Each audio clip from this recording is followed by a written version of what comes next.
Let's pay respect to Ajahn of Tables.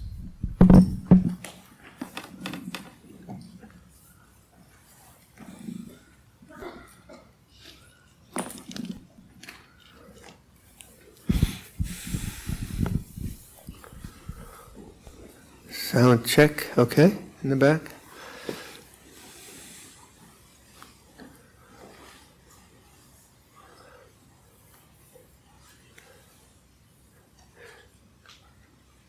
So, how's it going?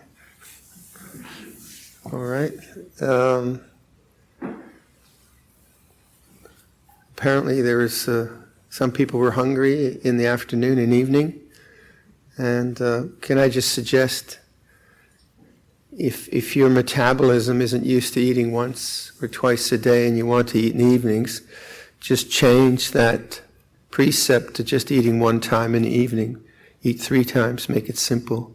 I think there's some complexity with the kitchen making more food and then food is left over. So just like these kind of personal disciplines around something like food, it's basically so you're not just constantly nibbling and grazing and snacking and basically distracting. So when you set, like if you're hypoglycemic or you have diabetes, then these disciplines don't work so well. So set something for yourself. So if you are hungry in the evening, no problem, but make it kind of definite rather than 2 or 3 hours of nibbling or whatever. So it becomes another kind of practice. The gentleman asked me just to mention that to you. So what are we doing? Do you get what I mean when I say that samadhi should lead to sammasankappa? Insight should lead to right thinking. I mean, that's obvious in anything you do. So if I am making, like I just made a chair, and the last piece of furniture I made. So this is a mortise and tenon joint here, I think. So the mortise is a square hole in this piece, and the tenon is a tongue in this piece. So to make the mortise, I have to measure it very, very carefully, and then I have to have the sides of the after the chisel quite vertical, perfectly symmetrical to make a good square hole, and then I can make the tongue and so on. So then I do it the first time, it's actually beveled in, say, and it's not fitting. I have to. So through time, I learn how to place the chisel correctly, how to keep my eye accurately on the marking line, and how to go straight down. And then next time I do it, I tell myself that, okay, come on, keep it straight, focus. So that's a natural way we learn, don't we? It's just a very, very natural way that we develop skills. We talk to ourselves. And if I've done it wrong, then I might talk to myself, you slob, you did it wrong again. That's not very helpful. But what's helpful is you need to be more accurate here. You need to be more careful or keep it more vertical, as an example. So in the same way, meditation is a skill, and any understanding you have about your own character and how that applies to meditation then should condition the language that you use for meditation. And if the language then is in line with the end of suffering, then you see that your insights are on the right track for the end of suffering. So the language I was suggesting this morning, for me, again, this is for me, you can figure out your own language. You can use English or Mandarin, or I just found out that you can read Mandarin texts in Hokkien and Cantonese. Isn't that amazing? You can have the same it's fascinating. You can have the same alphabet and read it totally different. So I asked this lady, could one person then read the same text in a Hokkien dialect and in a Cantonese? She said yes. Anyway, that's an aside. But language as a kind of insight. So I'm not talking about Hokkien or Chinese or Canadian or whatever. it's about your own insight and how do you put that to words. And I find that very, very important in my own practice. So I have a personal vocabulary which brings me back to my own understanding and my own insights. And the understanding isn't academic. It's not. I'm not trying to mimic Buddhist teaching in some kind of doctrinal way. It's not a dogma, let's say. So these words that I offer you are words that very, very much work for me. So around vibhava tanha, the desire to get rid of. The desire to get rid of is a tension. It's a holding. It's a tension, and I'm suggesting that there's a way of actually relaxing into the state of awareness. So vibhava tanha is not a state of relaxation. It's a state of wanting, which is a kind of tension. So then I might put into the two words I tend to use is non-anticipation and non-resistance. And I maybe some of you were part of that. I was part of some Zoom sessions maybe a couple of years ago, and I think I suggested, here's your homework for the next year. Do non-resistance. You see what I mean? Where you take just one word, but it's a profound word because 1/3 of the second and third noble truth is vibhava tanha, the desire not to have or the desire to get rid of. And you take one word, okay, that's what I'm going to study, resistance and non-resistance, what that is. And that would give you, I think, quite a depth of understanding of the Four Noble Truths.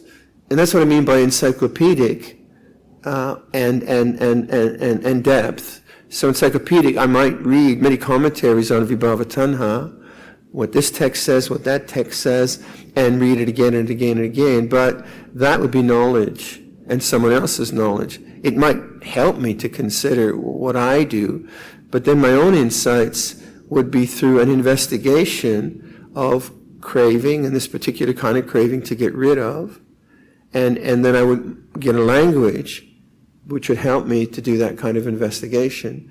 So I use non-resistance. So if like right now at Karina and William's place, there's a 3 doors down, there's someone is renovating their home, and this is a row of terraced houses, and they're all connected by concrete, as you do in this part of the world. And so the kango hammers are going, and sound really carries through concrete very, very loudly, as we all know. So I was having a rest, and then at 1:10, 1:15, really, really loud. And then non-resistance. Sound feels this way. It's not a big deal, right? But if I'm not aware of that, and I just, I wish they'd stop, I'm always in the object, resisting the object. That's a trivial example, and we all know how to handle that. But take a person, say, in some social situation that you find bothersome in some way. But again, the person is not acting immorally, just their character gets up your nose. And then you're not noticing that. You're not noticing that you wish they would stop talking, or you wish that they would go away, or you want to challenge them or whatever. There's a tension there. That tension's going on. Now, if you're practicing inner awareness, you're practicing what's going on in the citta, then you're going to feel that. You'll know that. And although you have to kind of interact with the person, you can also begin to practice inner vigilance. And inner vigilance would say non-resistance, which wouldn't be the same as saying, I like this person, or I shouldn't not like him. It'd be more referring to the tension and the holding in the heart. So you'd start to use that language internally, non-resistance. And then you feel it. You start to feel it. So I ask you, do you have a language of insight? Not a doctrinal language. Because we're all intelligent, we all have insights. Do you use language in that way? or some suggestion, some way of suggesting to your mind things you've already understood. So when we cultivate in these ways, we start to get a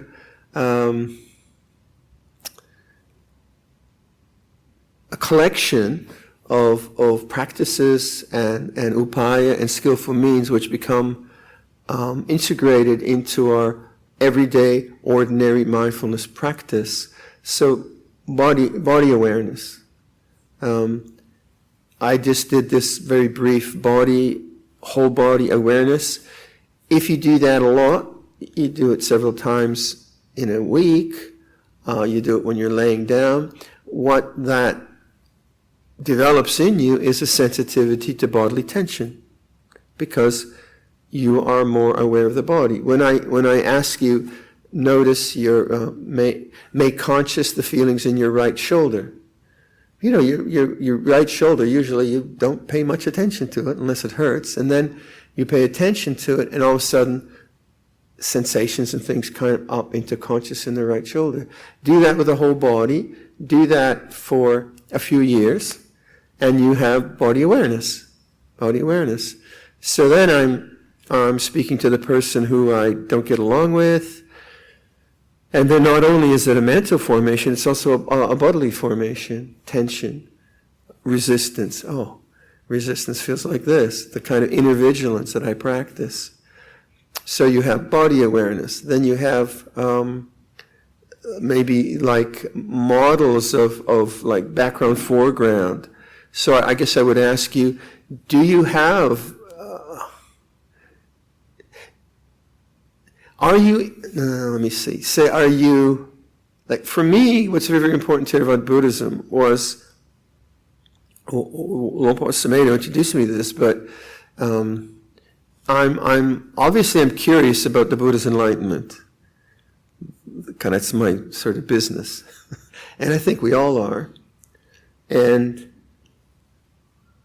it seems to me that when the Buddha first taught, apparently, he said that there is the unconditioned, the uncreated, the unoriginated, the unformed, the deathless, the harbor, the island, peace, nibbana.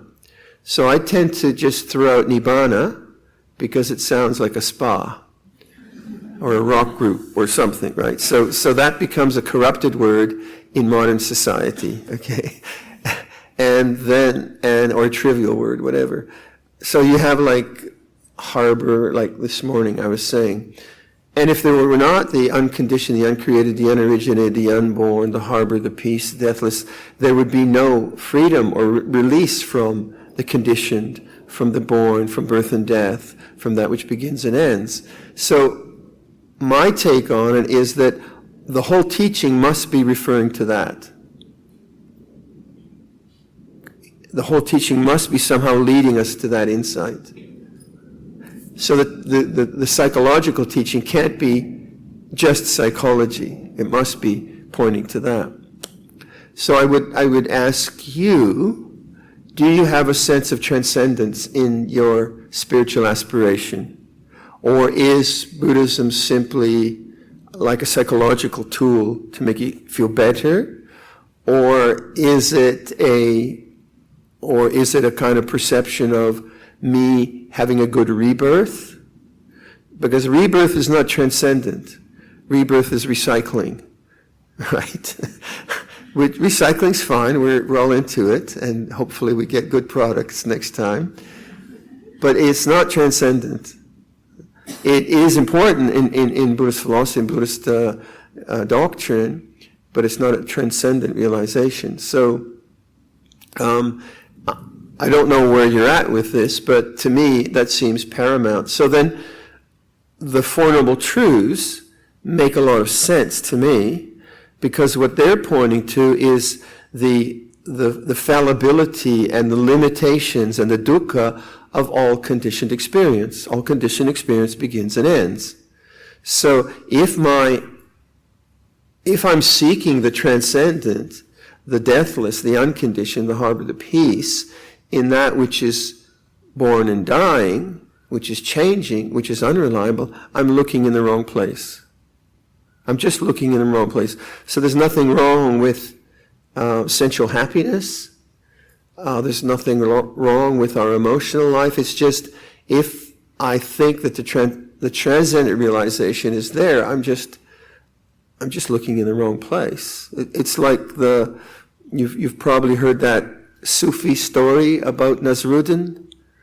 Nasruddin is the mad Sufi, and Nasruddin is sitting outside of a spice shop, and there's a big basket of these dynamite chilies, and he's chewing on these really hot, red hot dynamite chilies, and he's crying. He's so it's horrible. And his mate comes up and he says, Nasruddin, what are you doing? Nasruddin says, I'm trying to find a sweet one. And that is when you look if you look for transcendence in an experience, you're looking in the wrong place. It's just red hot chilies. Don't go for it. So there's nothing wrong with happiness. There's nothing wrong with the sensual life. But if we're interested in transcendence, and if this language of uncreated, unconditioned, and so on is appealing to us, then we have to look in the right place. So tanha then is the hook that makes us look into the wrong place. Pleasant, unpleasant, and then the craving based upon that. There's nothing wrong with desire. It is as it is. And there's nothing really wrong with hatred. It just messes you up a bit. But those are always the hooks into birth and death, into the sensual world. And to me, that is the fundamental definition of renunciation. Not kind of shaving your head and wearing a brown robe, or even keeping certain types of precepts, but that fundamental insight that you cannot find the unconditioned in the conditioned. You cannot find the unborn in that which is born and dying. And that's a sort of change of like a paradigm shift, I suppose, where you stop looking outwards and you start to look inwards, not just in a psychological sense, because your emotions are still outward. They're still objects. You may think they're in me, but actually they're still objects in awareness. If you listen to the sound of the Kango hammer going on in the apartment block, in the block of houses, that sound is an object. But if I start to grumble about it, this sound is terrible, that's still an object, right? So when we're looking inward, we're not just looking at our own psychology. I mean, we're trying to be better people, but we're looking beyond even the psychology, beyond the emotions. And what's beyond that is awareness itself. And the awareness itself is experiential, but it's not an object. When I just walked through this fantastic monastery temple, I've never seen anything like it.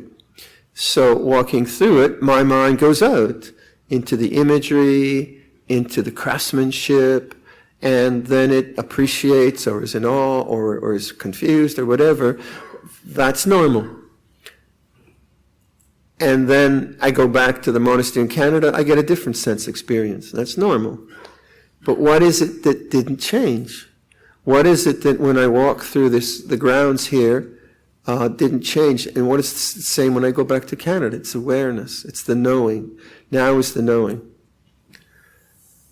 To me, that is the gateway to transcendence. And as I was saying before, gateway participates in both the outer and inner.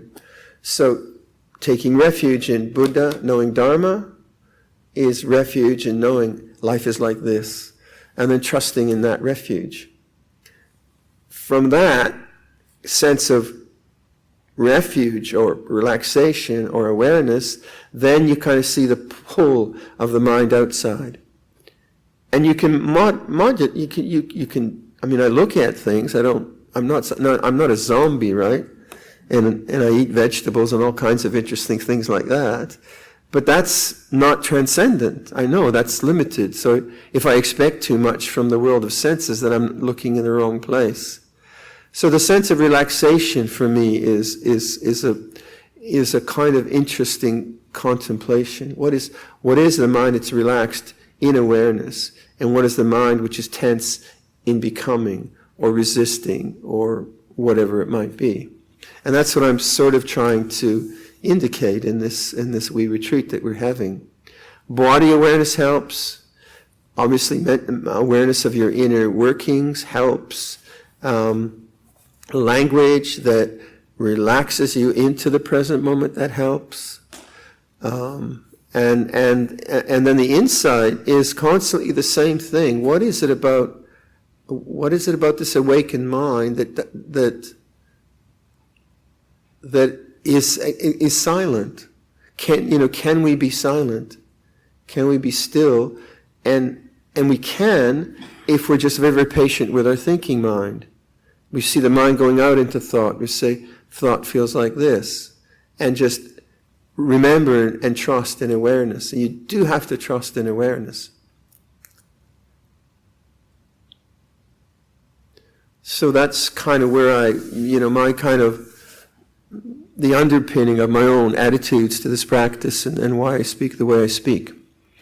So let's do some more meditation, and I'll just maybe, I don't know quite what I'll do, but we'll do something.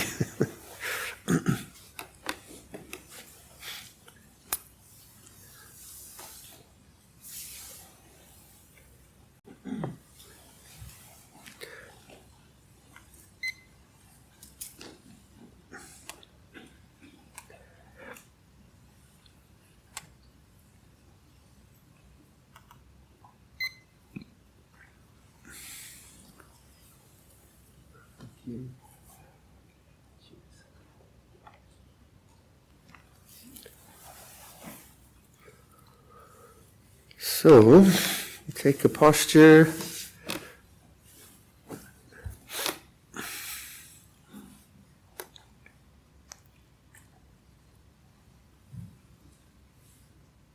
You say if you just begin, it's like this. And then just notice how you feel sitting here. And the language then that I've been trying to encourage. So first of all, receptive awareness. Let just things arise. Come and go. Receptive awareness. Non-becoming, not going anywhere. And then non-resistance, non-anticipation. Life is like this.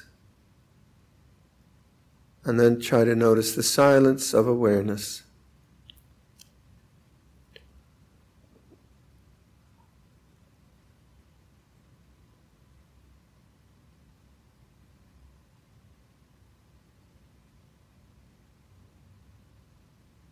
There's the movement of sound changing. That can be known. And now is the knowing.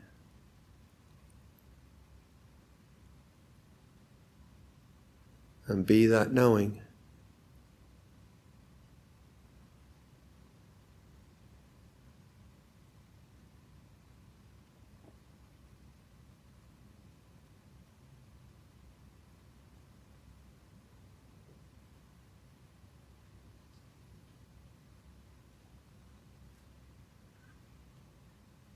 And as we sit in this kind of choiceless awareness, what's good to observe is the tendency then, in a very short while, to start to look for something rather than observing what is. So receptive awareness knows what is. Silent knowing, and the tension of desire then starts to come up, looking for something.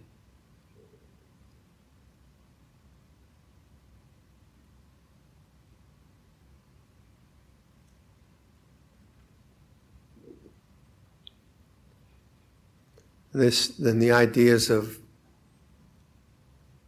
resting in awareness or resting as awareness. the background. Foreground in this, let's say sound, bodily feeling, changing. Background, awareness, knowing, silent.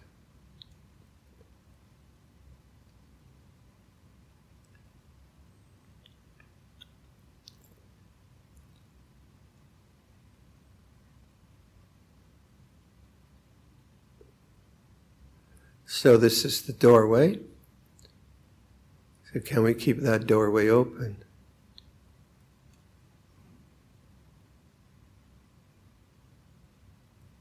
Whatever happens in the thinking mind, can you return to the simple, it's like this, silent knowing, receptive awareness.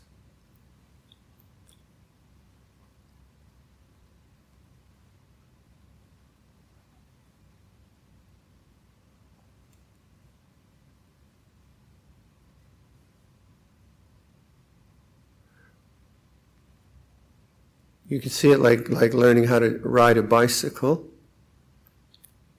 You get the point of balance. The point of balance is this, it's like this. That's the point of balance, knowing. And then going off balance, getting caught up in thoughts, trying to get rid of things. So what if we just made Samma Samadhi just returning to balance? It's like this. And sustaining that balance, knowing.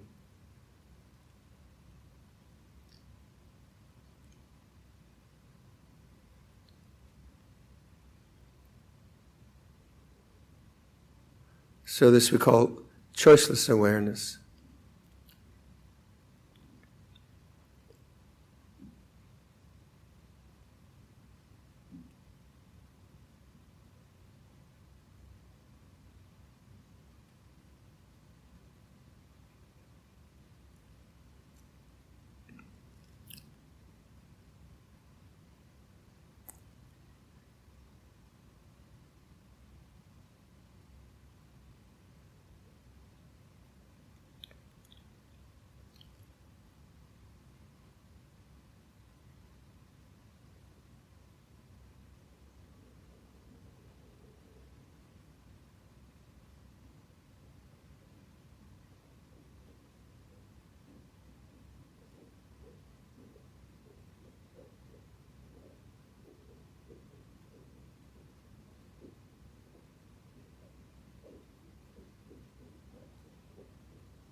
So attention gets reborn into some future thought or some thought about the past.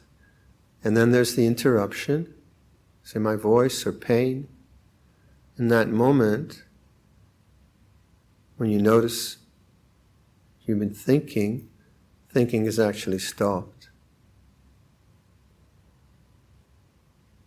Try to get that reference. And then it's like this. And the silence of knowing. And then trust in the silence of knowing. Rather than picking up an object and trying to force the mind not to think.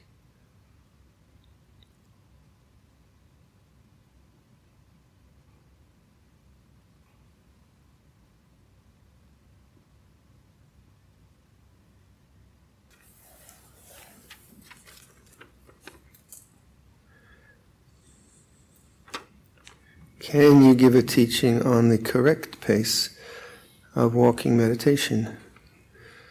I understand from Ajahn Martin that we should keep a normal walking pace instead of exaggeratedly slow movements so that we are less likely to daydream and lose sati. I disagree with that. I think you just, like the Mahasi Sayadaw uses slow walking, and that has, people I've talked to, has very good effects. I'm just used to walking this pace, but when I was a younger monk, I would walk much more vigorously because it suited my body. If I had a lot of coarse energy going through me in terms of anger or lust or something like that, then I'd walk furiously. So really I was more interested in the mind than the pace of walking. And then I would just play around, and I still do, I suppose. I just play around with what seems effective. So I've never been one to just create a kind of arbitrary mechanism of how you have to practice. Each one of us is different. And so I started with the Mahasi tradition as a samanera, but I didn't stay for very long, so I never developed that. So it would be wrong for me to say anything about the Mahasi tradition of slow walking, because I haven't really done it. Just like let's say, the Tibetan tradition, what they'll do, like 100,000 prostrations with visualizations and with chanting. I have no idea what that would do. It would probably wreck my knees, but I cannot really comment on that in any fair way.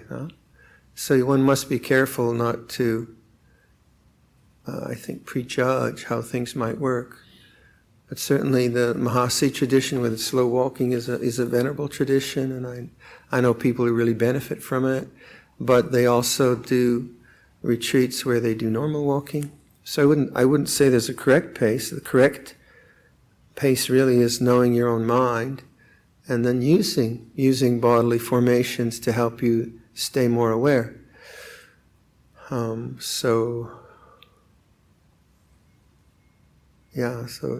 it's kind of just very ordinary in that sense. And remember, if a teacher tells you something, you don't have to believe it.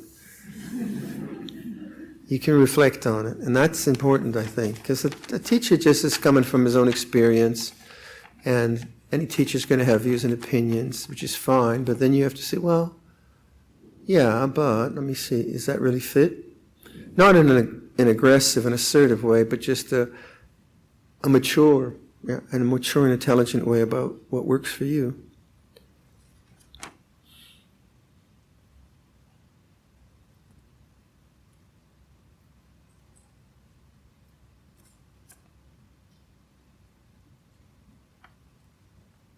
So, if my meditation object is hearing awareness, the foreground is the outside noises that come and go, like the sound of cars going by, birds chirping, etc. The background is the ever-present silence that is always there, even when there are noises, It's just noises overlaying on the silence. Am I correct? Yes. If yes, how can I proceed to improve my meditation after this awareness? Well, I guess you look at the desire to improve. Like this, because it's not a really technique. I guess the question I'd ask this person is where does the awake mind get lost? Put it that way. In what kind of situation does the ego mind of like really strong thinking, ego thinking, where does that manifest the most? Where does, maybe it's like self-doubt. Maybe the person just goes into self-doubt very easily. Okay, then that's the place where one hasn't really understood what the awake mind is, and that's where you need to investigate. So it's very, very much daily life practice, and like in a retreat like this, and even more so in a residential retreat, what you have is sense deprivation, which is a quietening of the mind because it's a kind of contextual thing. It's contingent on a silent atmosphere. So you get a certain amount of tranquility because of sense deprivation. But sense deprivation, you just can't live your life like that all the time. You probably wouldn't want to. So then the challenge is in more loud sense impressions or confused sense impressions, how to sustain a mind which doesn't just get caught up in samsara. And that the training that you get in this lovely situation here where we're very silent, cooperative, and I'm really admiring how well everyone's walking. There's been no accidents, I think. It's incredible. It's just like, ooh, really, really very nice. And we're Kalyanamitta. We might not know each other, but we are friends. So that's extraordinary. The world sometimes isn't friendly. It's all kinds of things. So we want to create the self-understanding of what this practice is for us in these situations of wholesomeness and goodness that we're gifted with, and then take the challenge of complexity of family life and vocational life and so on, and say where does awareness get lost? How does the sense, especially like the sense of ego, like strong sense of self that arises in the thinking mind, when is that really believed? So that's very, very personal, but it is a 24/7 kind of practice. The thing I like about this practice, it's not a constructed experience. Like sometimes we have this idea, we kind of build something up. We get more and more tranquility and more tranquility, and we build things up, which is all right, but awareness isn't something you build up, it's something you develop the skill of remembering, maybe it's like that. So where do I forget? So we talk about forgetfulness, don't we? When we lose sati. Yeah.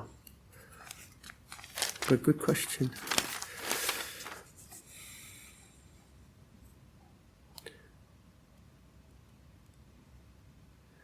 May I know how you overcome laziness? For example, when the mind refuses to get up in the morning. Well, maybe the body could get up. Anyway, when the mind refuses to get up in the morning, I have to snooze the alarm a few times before the mind is willing to get up. You're welcome. You're sleeping so nice, right? I mean, so comfortable. We in Canada, we have our kutis the floors are very cold. We have wood stoves, and so we have either sleeping bags or duvets, pretty thick duvets sometimes, and we call the duvet the fourth refuge. You just put it over your head in the morning and disappear. How do you overcome laziness?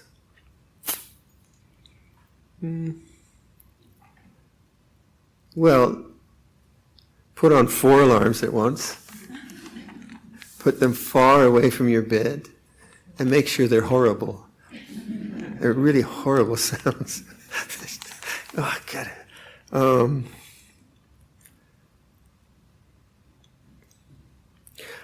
I would say that if you can, if your meditation brings wholesome results, and you have a feeling of, first of all, fulfilling your aspiration.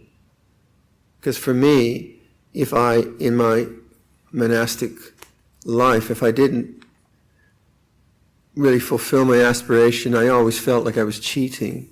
And not that I did that often, but I felt, no, that's not a way to go.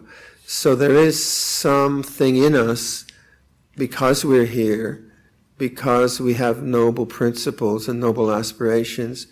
When we don't do that, quite often we get a feeling like we're missing it. We're not fulfilling that yearning that we have. Now that could take you to feeling guilty. You don't want that. But if I could see the contrast between, getting up and doing a good session of meditation and how well that feels, how really wholesome that feels, and how that sets up my day, and then the other, where I kind of just slept to the last moment and brushed my teeth on the way to the bus, is a whole different kind of a feeling, isn't it? So that cause and effect, what the feeling of wholesomeness, the feeling of goodness, and say, no, I want to do that. I want to do that. Sometimes making adhitanas, determinations with teachers is good. You make a determination with a teacher you respect or an elder you respect, and you say, I'm going to do this, so that gives you some energy. Shaving your head, going to a monastery.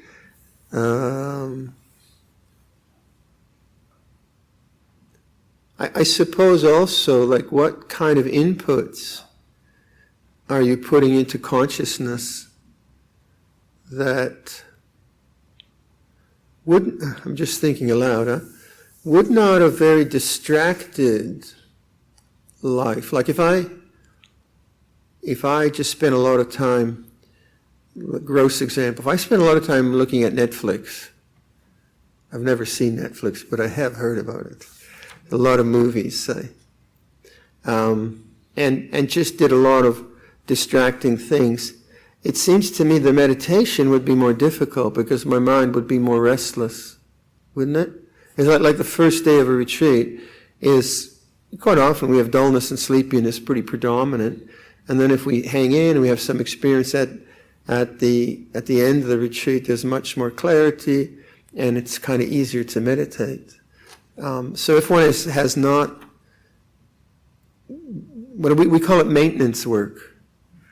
If you haven't done your daily maintenance work, that each time you kind of miss out, it's harder to meditate.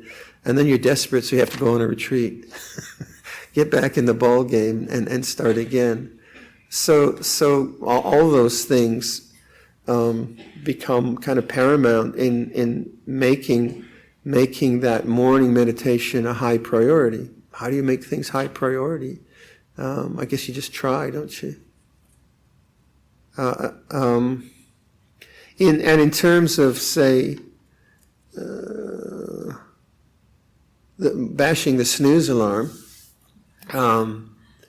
what you can do then is you roll over on your back and do yoga nidra, that lying meditation I was suggesting. And don't get comfortable. Don't go on your side. 15 more minutes. But actually, just lay down, just under the covers or whatever.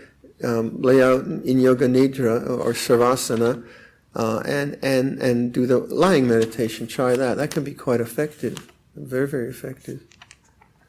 No obvious answer.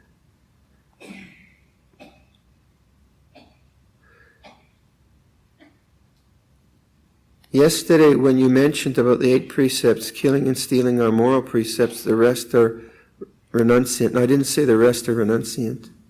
I didn't say that. I said the last 3 were.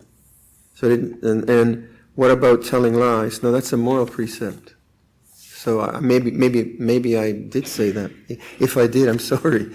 But I was really talking about celibacy, entertainment, luxury, and those kind of distracting things. So yeah, right speech is a moral precept. So telling lies is a moral consideration.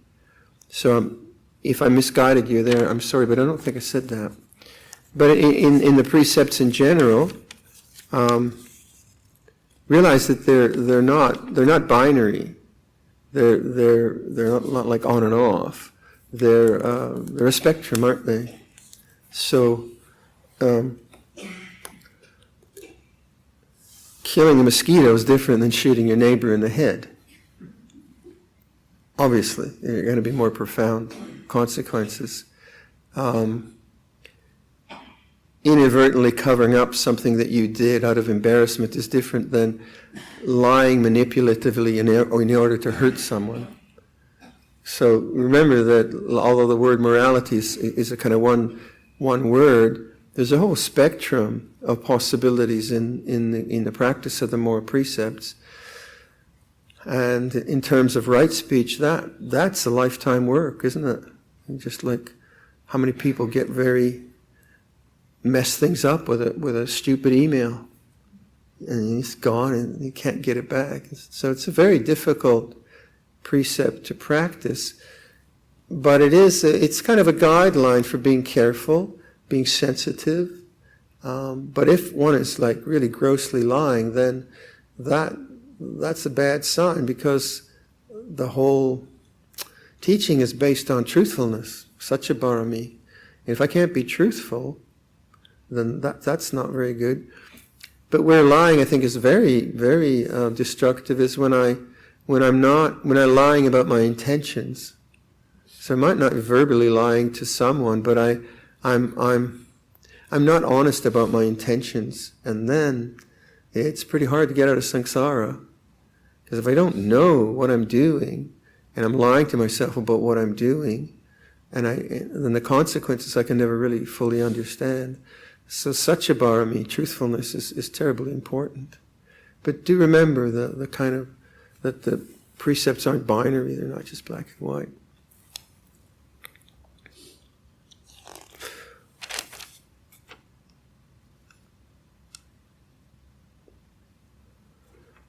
Luang Por, I have no inclination towards chanting mantra and sutras. Even if I start, I can't sustain it. Is that a real obstacle? No. Only if you think it's an obstacle. If your culture has told you, thou must chant sutras, and then you believe that, and then you feel guilty, then that's what we call silabhata paramasa, belief in cultural structures, which then create a kind of ego identity. Oh, I should be chanting, they're chanting. Actually, I hate chanting. Oh, I'm a bad monk. But actually, no. But if you're in a group where everyone's chanting, it might be polite to at least go umba, umba, umba or something.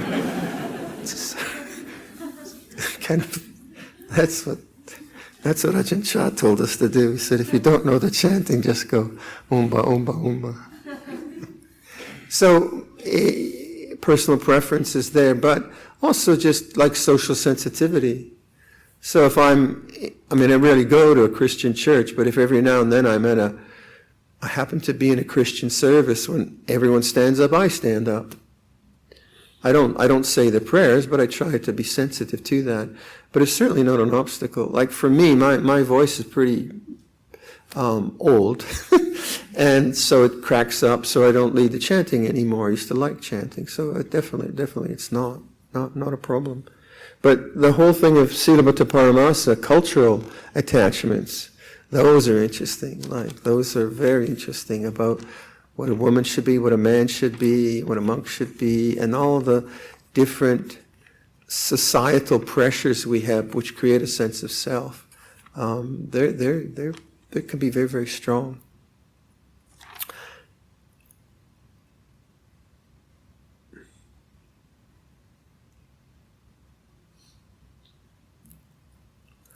I somehow feel bad about this pecking order that I choose to have for practice of metta bhavana.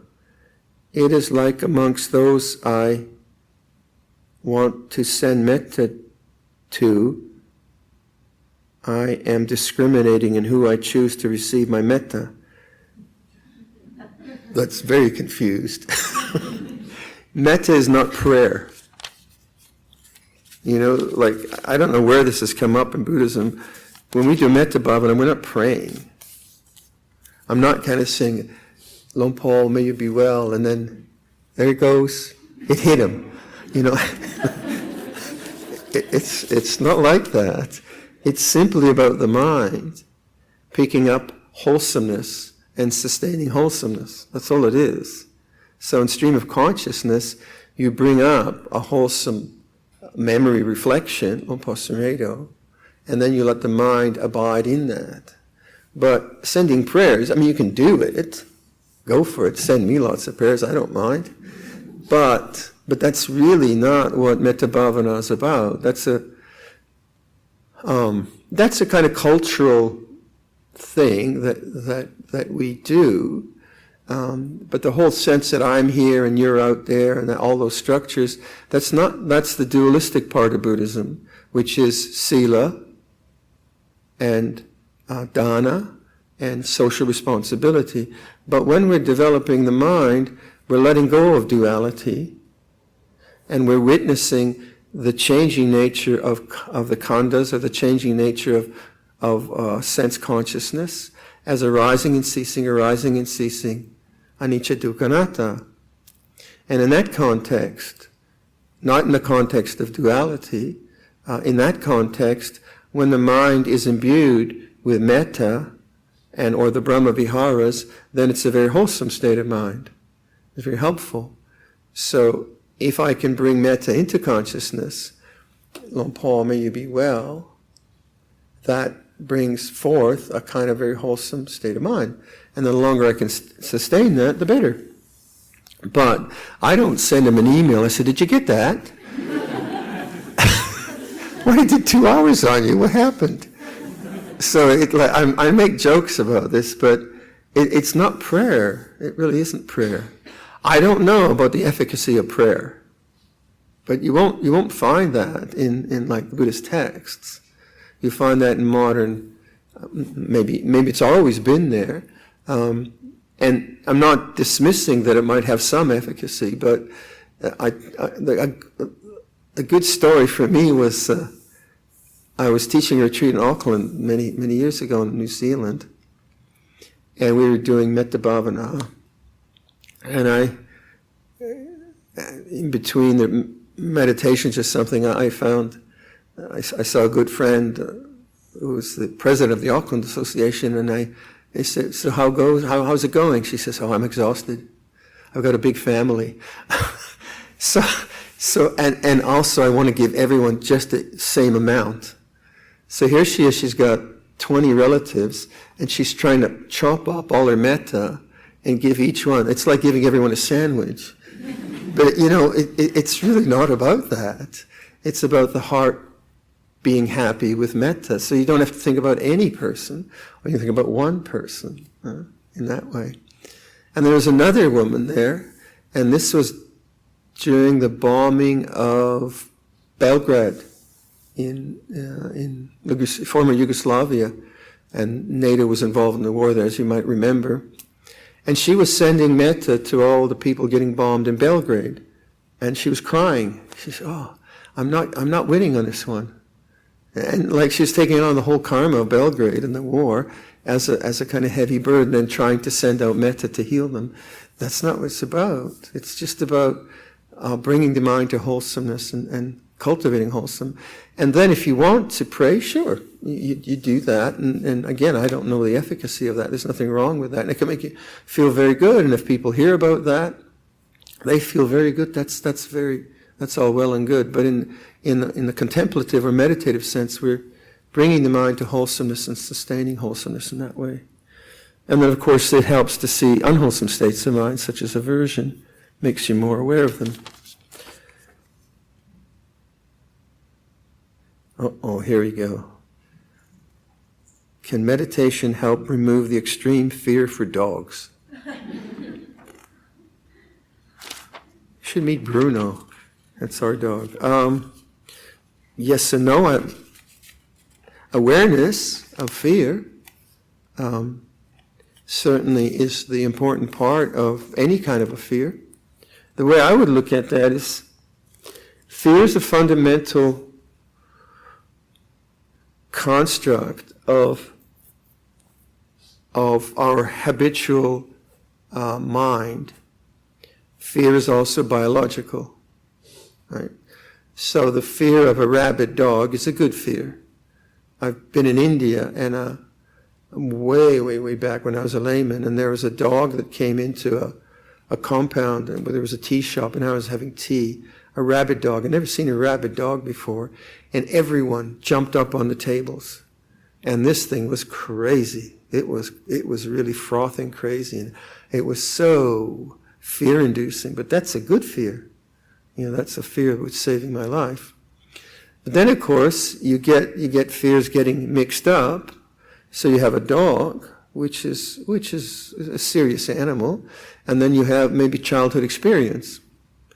So maybe as a child, the person got whatever with a dog or whatever reason, and now the habit of fear with the dog is both biological but also psychological from history.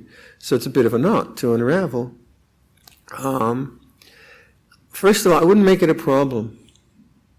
Like I wouldn't be, I've got this fear of dog issue, and go to a therapist and try to sort it out. I just wouldn't make it a problem, and don't self-identify with it. I shouldn't have fear of dogs, and don't create an ego around it. I think that's very, very important. And then, if the fear comes up, see if in a safe space you can witness the fear as a visceral experience rather than as a thought thing. Where is it in the heart? Where is it in the body? Where is it in the energy system? And then become more and more aware of that. And I suppose you'd have some kind of, you find the perfect dog like our dog Bruno, and then Bruno gives you a hug and you're okay, and that would be nice. But I think the foremost is don't castigate yourself for these things. Quite often they're coming from childhood or in places where it's quite often difficult to extricate them. They've kind of grown into one's conscious experience. Do the best you can. But I would say that any iteration of fear which can be known is a chance for liberating the heart from fear. In that sense, it's very, very valuable. So if a person could see that one instance of fear is going to help all instances of fear, if I understand it. So it's not just about the dog, it's about fear itself. So if I feel safe enough, and the environment allows it, and I say, next time the fear of dogs comes up, and I feel safe, I'm going to try to really feel the fear of dogs. And know fear is fear now, not just as dog fear. Fear is this way, it feels this way. Then I would say that's the slow liberation of fear from the heart, which is incredibly important, incredibly valuable. And then it will apply to all kinds of other fears. But you imagine, if it comes from childhood, those things can be deeply rooted. So be kind to yourself, and do the best you can.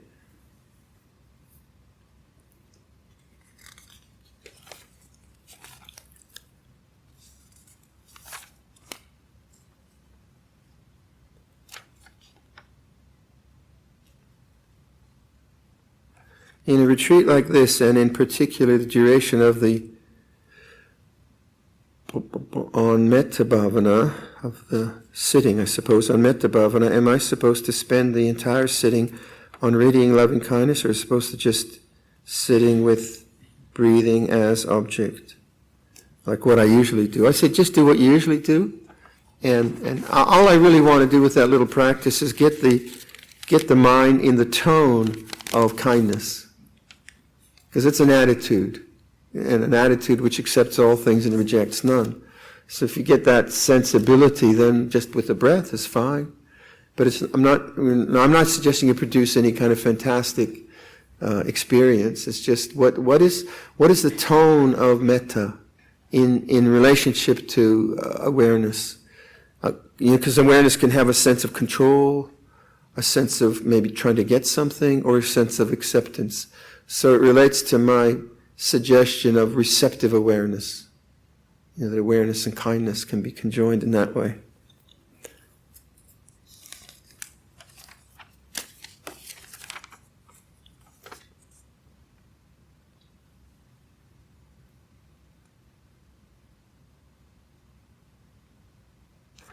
I find that I always unknowingly transition from awareness to a state of zone out. By the time I realized I have zoned out, I feel that I have been in that state for a long time. How do I catch the transition earlier? I don't know what zone out is, but at some point you know. Well, okay, one way is to kind of program your intentions at the beginning of a meditation. Say, I'm going to try to notice whatever this is as it arises. So then you try to, you set up, okay, this is a feeling of not zone out. That you know for sure. This isn't that feeling. And then at some point, when there's noticing of that, then that will be the point of not zone out. Because you notice it. And then the more you establish that non-zone out, then the zone out becomes more obvious, rather than trying to do something about it. So in this case, the person feels that they've been gone a long, long time. All you can really know is there's a perception that I have been gone a long, long time, which is an ego perception. I am someone who has zoned out, and so that creates a sense of self, and then you try to do something about it. But I would suggest that presence is never absent. It's a tricky one. Presence is never absent. So try not to create a sense of self around the zone. Just, this is what it feels like now. Try not to create a sense of me having a zone out problem, and I have to practice now so that I can see my zone out problem arising. Because that's attavada, that's personality view, and I would say that it's got a good intention, but it's still based on me getting something called an insight around zone out consciousness. So if in that moment when there's true noticing of that, then go to silence. Okay, it's like this now. This is non-zone out. Well, this is what it feels like not zoned out. And then between that and that space then will show you eventually how the zone out mindset rises. But also suggests that presence is never absent. And that's another way to kind of approach it. So you can, like in walking meditation, this is very kind of Zen, I suppose, that kind of question, but as you walk back and forth, is presence ever absent? Because then you're really looking at the mind, awareness looking at awareness. That can have great power. But in both the fear of the dog and in the zone out thing, the sense of personality that gets built around these experiences. I am this person who has this. Try to drop that and just see things before personality view, Sakkaya Ditthi, comes into play. And that's why this language, it's like this, is useful.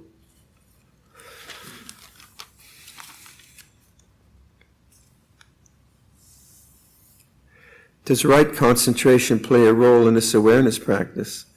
Well, I would say this awareness practice is right concentration. Okay, but I don't know how you define right concentration. Now, if you define right concentration at all kinds of levels of deep samadhi, then this might not make sense. But I define it, I try to see where does right concentration fit into the whole Noble Eightfold Path. What I find oftentimes is that people take right concentration as a whole separate piece, somehow divorced from the Noble Eightfold Path. My take on it is, where does it fit in the Noble Eightfold Path? And to me, right concentration must serve nirodha. It must serve the cessation of suffering. That's what it must do. And then, if it serves nirodha, then it must serve samudaya. It must be a way of seeing the cause of suffering, attachment to desire. And the way I would perceive that as possible is through right effort, right mindfulness, and right concentration. So right concentration would be awake to the way things are. Effort and mindfulness would be sustaining that for spans of time. That's how I define it. But I know it's defined in many, many ways by many people.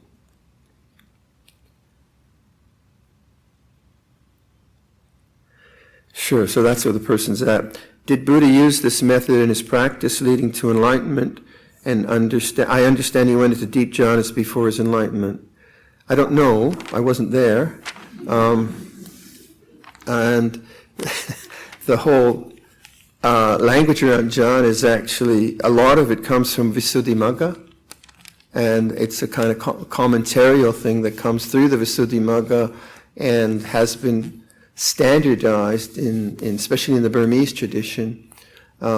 Now, Luang Por really didn't talk about the jhanas, and if you want to read an alternative take on the jhanas, you might have a look at Venerable Kumara's what you might not have known about jhana and samadhi. And that's a very good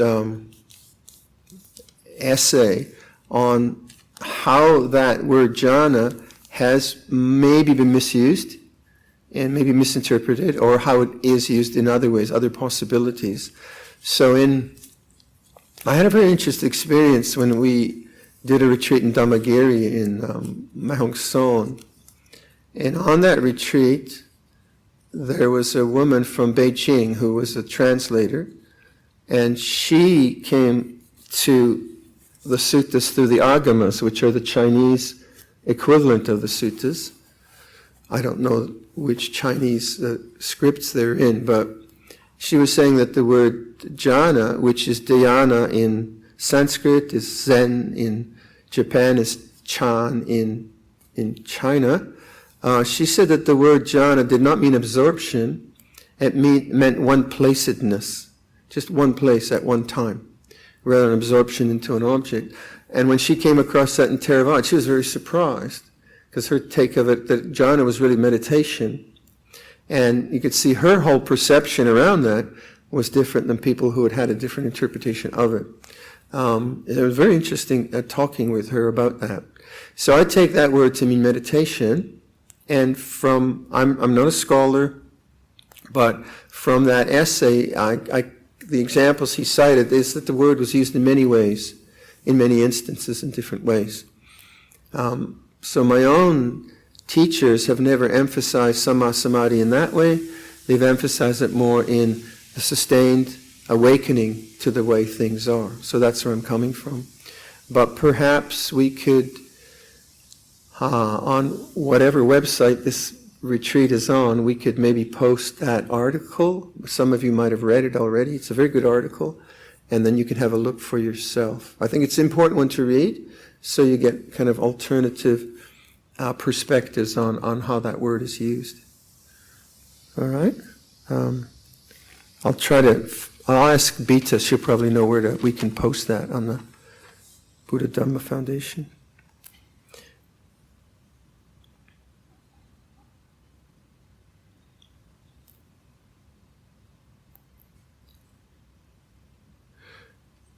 I don't get this.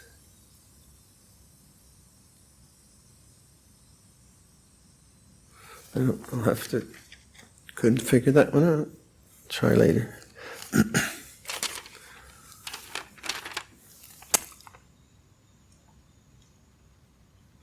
What are some effective ways to stop thinking during meditation?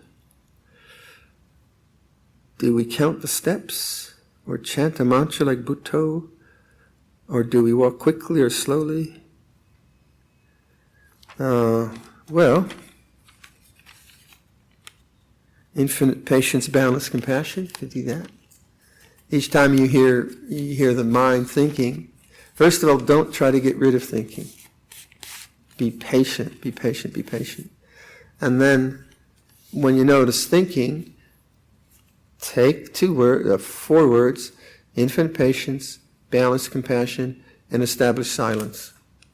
And that you might have to do that 100 times in a half an hour. Fine, that's what you do. So what you do is, rather than trying to get rid of thought, you use a constructed thought which has a good meaning, and you use that deliberately, not to get rid of thought, you use it deliberately, and you establish silent awareness. And you do it again, and again, and again. That's a kind of mantric form. I realize thought's very frustrating, and I think the problem is that we try to get rid of thinking rather than notice the end of thought. And I've talked about that quite a bit. So that's what you can investigate. When thought comes up, do you say, oh no, there I'm thinking again, I have to stop thinking? That's creating attavada again, sense of self and time, as opposed to, oh, thought feels like this. That doesn't create a sense of self. And the entry into Dhamma is always through the abandonment of Sakkaya Ditthi, a personality view.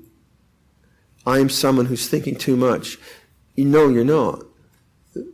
If you are the person who's thinking too much, then stop thinking. If you're doing it, why don't you stop thinking? Right? But you're not. Thoughts arise according to causes and conditions. You think about it. Well, don't think about too much. If I am really, it's my fault for all this thought that's being produced, then I won't produce it. Thank you very much. And it won't work, will it? Because thought is dharma. It's nature, dhammacakka.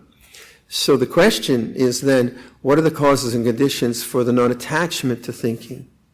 That's a different kind of thing. And the suggestion is then, when you awaken to the fact that thinking is there, just come back to present moment awareness, rather than create a sense of ego. I'm thinking too much, I have to control my mind and stop thinking, and then allow thinking to kind of slow down. That was really, I think, the first question I asked Ajahn Chah as a samanera, and someone translated it for me. He said, what do I do about this thinking? It just goes on and on. He says, it's natural. And that surprised me. I thought he'd give me some really cool technique. And, it's natural. Yeah, but it just keeps going on and on and on. And then he started to instruct on how to notice thought as an object, to notice the space between thoughts. So 2 things. You have to look at the moment that you notice the thinking, what do you do? In that moment, do you say, oh gosh, there it is again? Or do you say, oh good, I'm back again? That's what I suggested yesterday. Oh, I'm back again, here I am. Then there's no desire. You say, I'm back again, I'm home again. Good. Rather than, oh, now I have to try harder. Count the steps. 1, 2, 3. And your mind just goes off to Antarctica, right? and because thought is natural, and we're just trying to witness thought. You do get better at it. But that's the one we all struggle with, I think. You know what's really nice about these questions? Is they're very personal. And probably the next one's going to be different. Shouldn't have said. But that, for a teacher, that's great. It's not like some opinion about how many devas there are in the 16th realm of devas or something like that. It's very, this is the stuff we're working with. And as a teacher, it's very, very gratifying to actually consider these things, as opposed to just, how does rebirth work? I don't know. The inner voice. Is awareness means being aware of the inner voice in our head and not identifying with it? Yeah, that's what we're trying to do, to notice the inner voice and saying that's an object. I, however, use the voice to tell myself to be aware. That's fine. That's functional thinking. So there's a difference between habitual worried thought, if we're talking about worried, and functional thinking. It's like this, is a functional thought, very useful. Brings you to silence. So yeah, that's what I'm trying to say. Use thought skillfully, but let go of unskillful thought. It's just the same question, really, I would say. Okay, what is the critical, so that was on thought. What is the critical difference between wholesome and unwholesome desire? Well, we'd say unwholesome desire is basically stupid desire. Put it that way. And wholesome desire is intelligent desire. That's a kind of good way to put it. And so if I'm thirsty and I want water, it seems like an intelligent desire. But if I want to get rid of my thoughts, that would be an unintelligent desire, because I don't understand the nature of thinking. And yet, to want to go beyond thinking would be a wholesome desire. So I want to go beyond thinking. I want to go to the silence of the mind. Then the intelligence is, okay, how do I fulfill that aspiration? Rather than just trying to get rid of something. So unwholesome desire is just trying to get rid of things, or trying to become some experience. In the meditative life, wholesome desire, I would say, is that yearning for awakening. And then the intelligence would be, how do I do that? Unwholesome desire would be just like trying to get some experience, some meditative experience, trying to get rid of something, and be very much caught up with that. How do we use awareness or mindfulness to forgive others, especially when they either did not apologize or acknowledge that they are hurting us? Well, welcome to samsara. Well, you got to be careful of your expectations. Be nice if everyone who stepped on my toes would apologize, but don't wait for it. And so we have etiquettes and moral disciplines, but if you want to be free, you've got to see that freedom can only lie in your own heart. If someone is abused, then of course it's a legal question, it's a community question. That's different.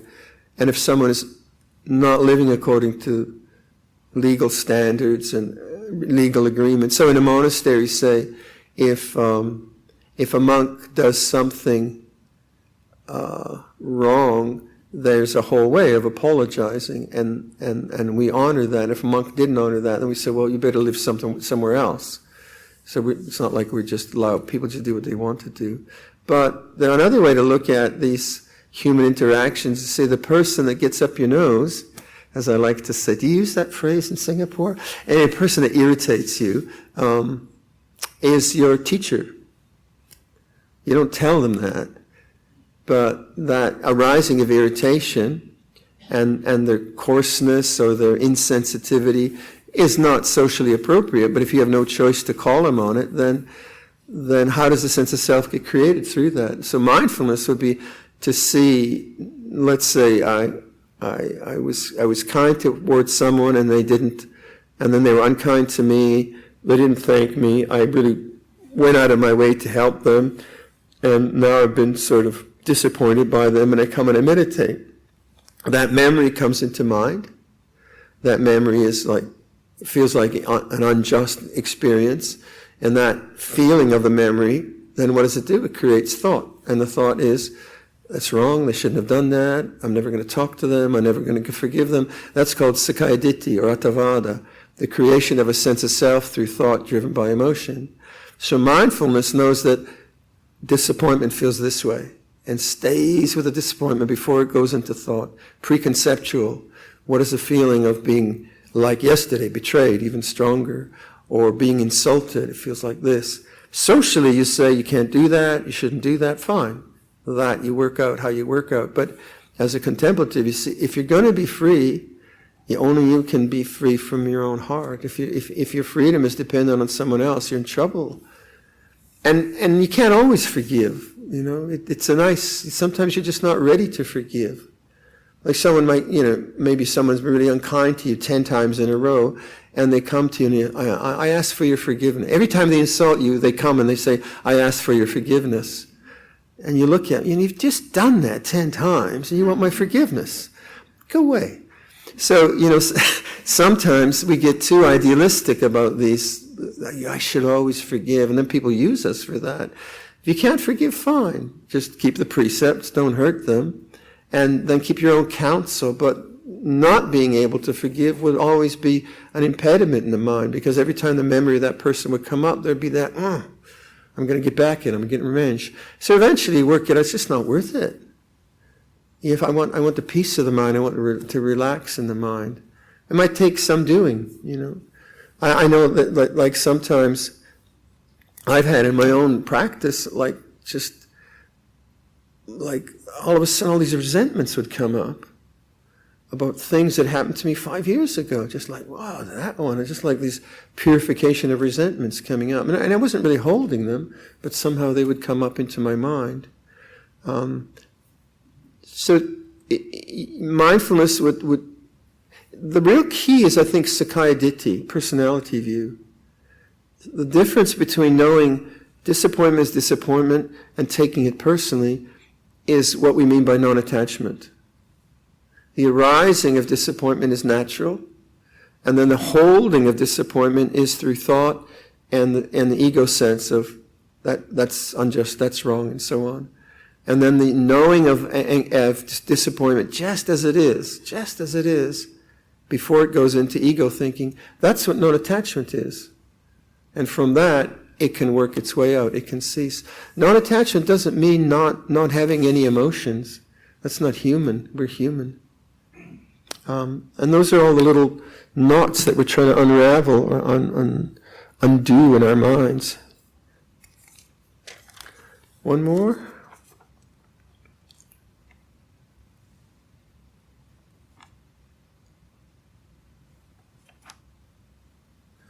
I have been attending Dhamma class for 6 years. My classmates are into meditation and attaining jhana. They want to get good last thought moment, but I just want to meditate to get peace. Go for peace. Should I aim for jhana? I don't agree with that word. If someone is thinking they should get something, that to me is still a Sakkaya Ditthi. I am someone who wants to become something, and the Dhamma is seen when Sakkaya Ditthi is let go of. So I would say, don't get intimidated by this stuff. Be careful that we can. In Buddhist circles, you get this kind of like, this person has this attainment. It's like they've got a Lexus, and you've only got a Volkswagen. Oh gosh, they've got Lexus. But that's it's a funny cultural thing in Theravada, and I think it's a misrepresentation of what that word means. Last moment. I think I think a lot, don't I?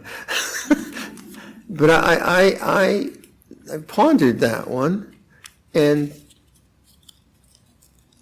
if I think we overplay the last moment. Again, I don't know, I haven't been there, or if I have been there, I can't remember. But we asked this of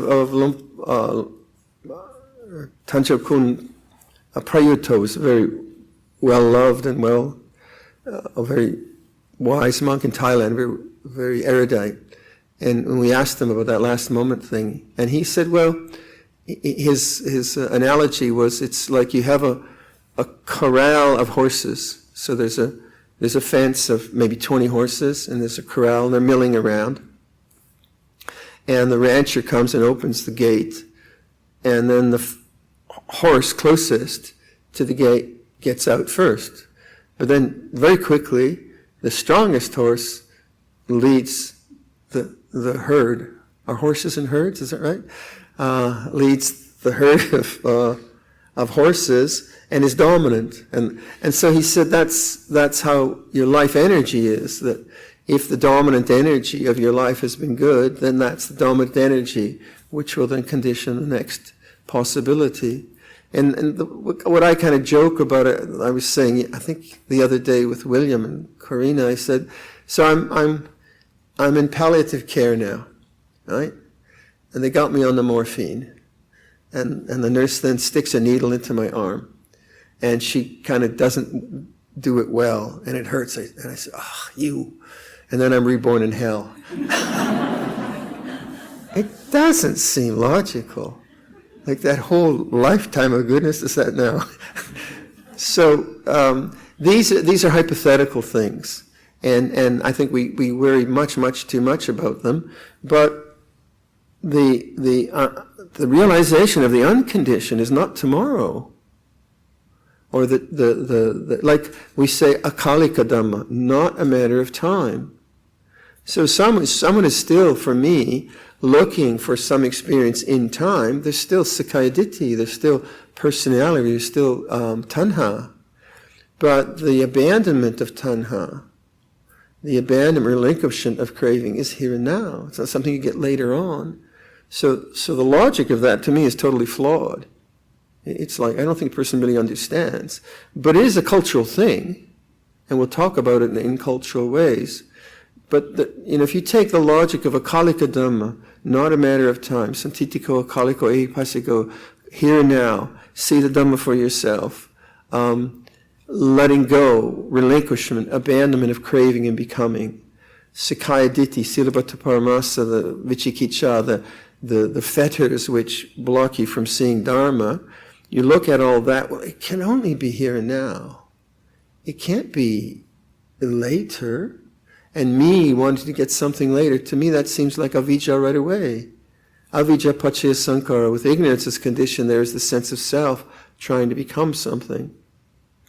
So I feel quite passionate about that in that sense, and I think there can be a misrepresentation. Not that those states of mind are wrong, but I think when we get intimidated by those, I would look at that.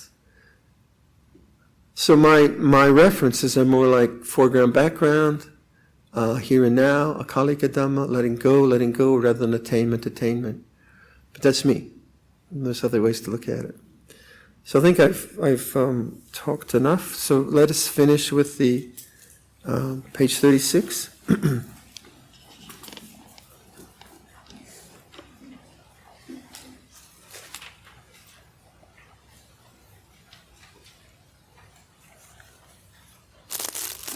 This is what should be done by one who is skilled in goodness and who knows the path of peace. Let them be able and upright, straightforward and gentle in speech, humble and not conceited, contented and easily satisfied, unburdened with duties, and frugal in their ways, peaceful and calm and wise and skillful, not proud and demanding in nature.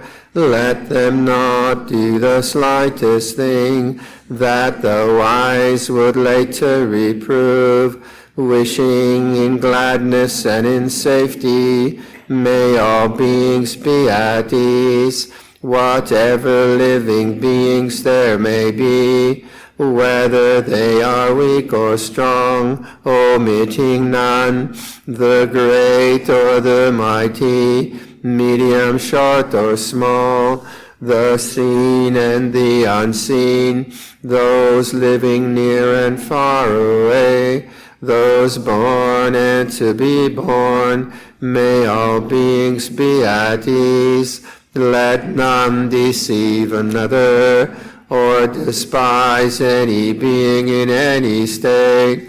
Let none through anger or ill will wish harm upon another, even as a mother protects with her life her child, her only child, so with a boundless heart should one cherish all living beings, radiating kindness over the entire world, spreading upwards to the skies and downwards to the depths, outwards and unbounded, freed from hatred and ill will, standing or walking, seated or lying down, freed from drowsiness. One should sustain this recollection. This is said to be the sublime abiding, by not holding to fixed views, the pure-hearted one,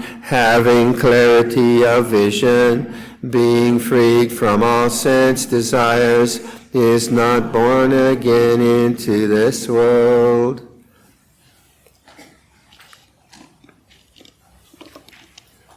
Closing homage.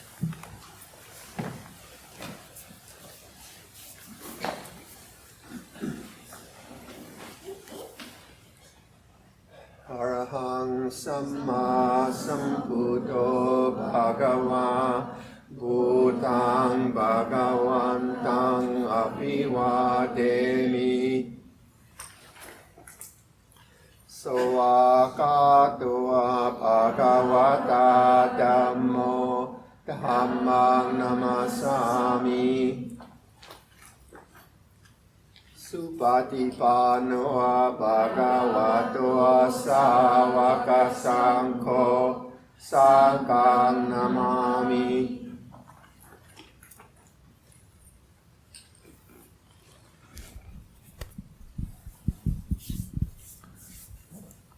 Let us pay respect to Luang Por with 3 bows.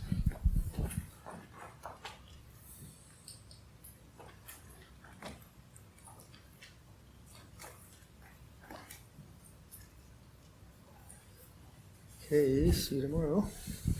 Thank you, Luang Por. Let us be in attention as Luang Por takes his leaves.